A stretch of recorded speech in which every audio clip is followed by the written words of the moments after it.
Residents of Tawi-Tawi are now enjoying the benefits of various projects launched by the government in their province. These include roads, bridges, schools, and ports. This report. Residents of Bongao, Tawi-Tawi are beyond grateful for the projects of the Aquino administration in their area. Our team caught sight of the inauguration of the Sanga-Sanga Bridge Baywalk, which will be of help to the residents besides the schools constructed by the members of the DPWH for the students.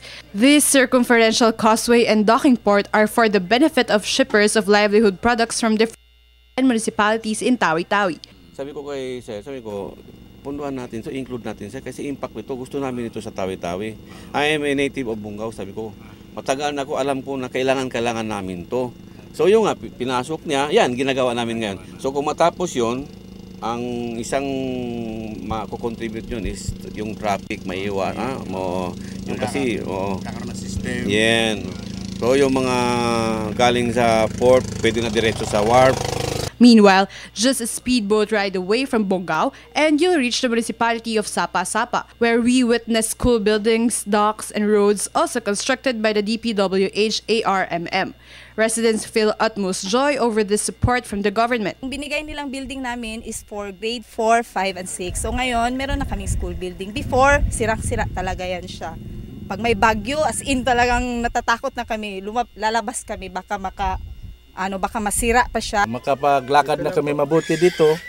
At saka yung mga motorsiklo, mga jeep dito, pwede na magdaan. Hindi na daan dito na. Our team also traveled through the long road going to Bato-Bato and its bridges, which are now utilized by the public.